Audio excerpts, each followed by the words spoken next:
Yes, good morning, welcome back to business class.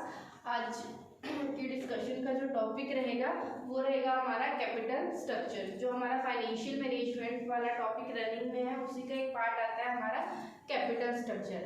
Capital structure क्या होता है?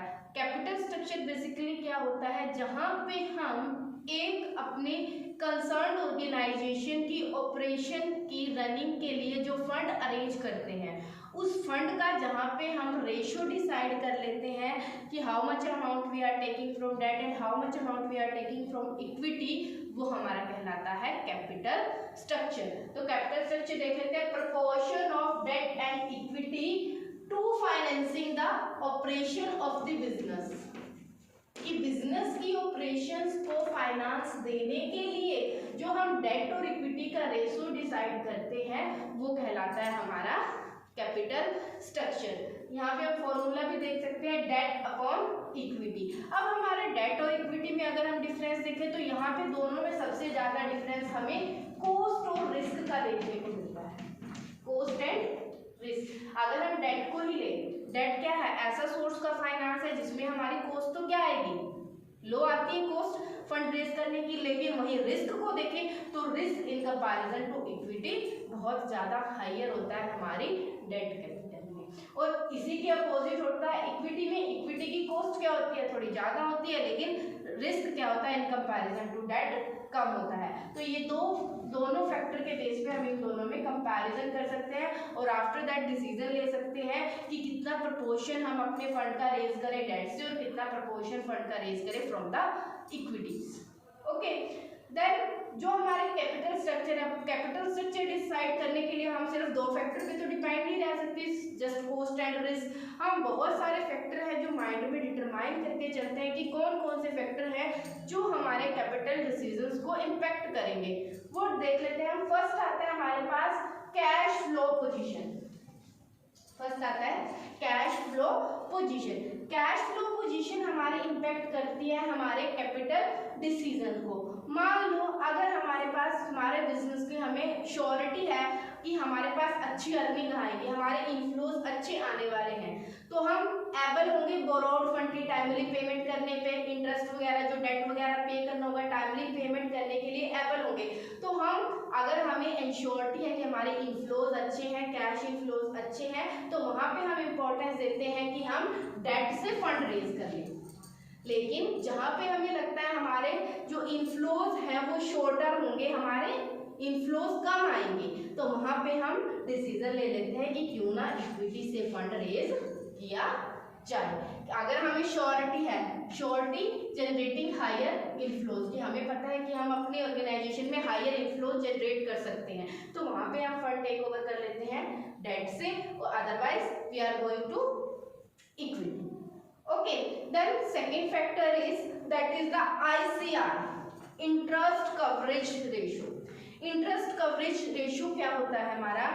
Interest coverage ratio होता है earning before interest and tax. जो कैलकुलेशन हम हमारे अर्निंग की करते हैं, टैक्स और इंटरेस्ट से पहले जो हमारी अर्निंग होगी, उस रेशियो को इंटरेस्ट कवरेज रेशियो कहा जाता है। एडिशन में हम पे करते हैं इंटरेस्ट और टैक्सेस, तो ठीक है ना, तो उससे पहले की जो अर्निंग होती है हमारी, उन अर्निंग को हम देखते हैं। अगर हमारे ICR हायर होते हैं, ICR हायर होंगे, दैट मीन्स हमारी earning before interest and tax क्या है, हायर है, हम इंटरेस्ट इजीली पे कर पाएंगे, तो हम वहाँ पे बोरोड मनी से मतलब डेट से फंड क्या कर लेते हैं, एक्वायर्ड करते हैं। अदरवाइज हम इस आइडिया को स्किप कर देते हैं। अगर हमारे ICR क्या होंगे, लेस होंगे, कम होते हैं, तो हम बोरोड से लेस फंड लेते हैं, डेट से कम फंड रेज करते हैं, उसके कंपैरिजन में इक्विटी की तरफ मूव करते हैं। Okay, then third one is the cost of debt. Cost का फैक्टर हम यहाँ भी कंसीडर करते चले हैं, तो यहाँ समझने में आपको थोड़ी प्रॉब्लम नहीं होगी।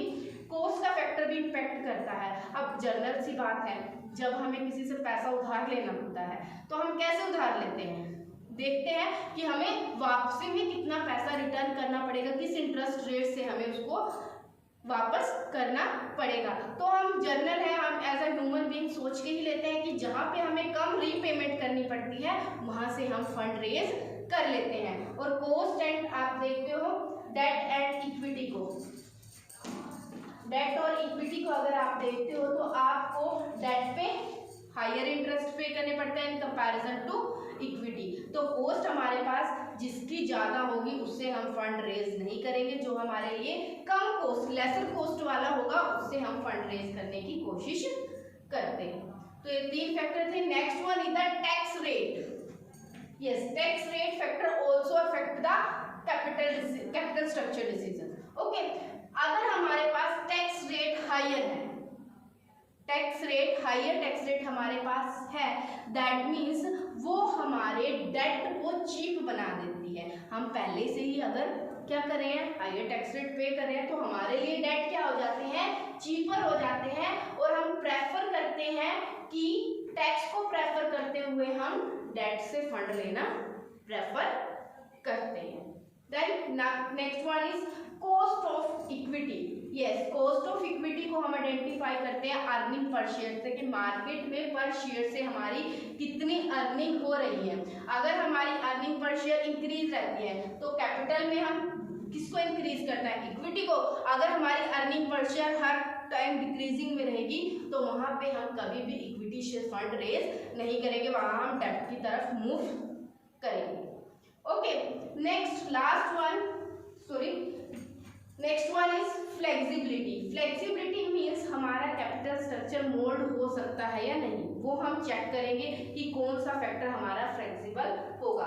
सबसे पहले डेट अगर एक्सेस होंगे, अगर हमने बहुत सारे पहले ही डेट से फंड रेज करके बहुत ही कैपिटल अरेंज कर रखी है, तो वहां पे हमारे पास क्या सोर्स होता है, पहले ही फंड हमारे पास इतने हायर होते हैं तो हम दोबारा फर्दर डेट तो नहीं ले सकते, तो वहां पे हम इक्विटी की तरह मूव करते हैं और डेट को सिर्फ उन केसेस के लिए रखते हैं जहां पे हमें एकदम से अनसर्टेन कोई लायबिलिटी आ जाती है, अनफोर्सीन सर्कमस्टांसेस हमारे पास साथ अगर कोई हो जाता है, उसके लिए हम फंड रेज करते हैं डेट से, otherwise we are going to the equity.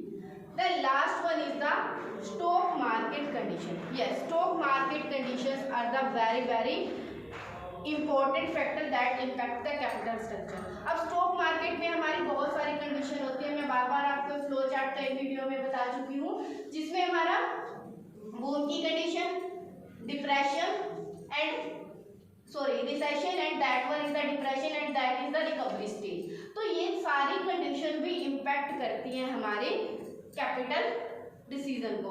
अब मान लो हमारे पास बूम की कंडीशन है, सब कुछ हमारा इंक्रीजिंग ट्रेंड में रहेगा, तो वहां पे हमें डेट लेने की क्या जरूरत है, वहां हम इक्विटी से ले लें क्योंकि हमारी बूम की कंडीशन। लेकिन डिप्रेशन की कंडीशन में हमें सोच समझ के डिसीजन लेना पड़ता है कि हम फंड रेज करें तो कहां से करें। ओके, तो ये हमारे फैक्टर्स हैं जो इम्पैक्ट करते हैं हमारे कैपिटल स्ट्रक्चर डिसीजंस को। Okay, thank you.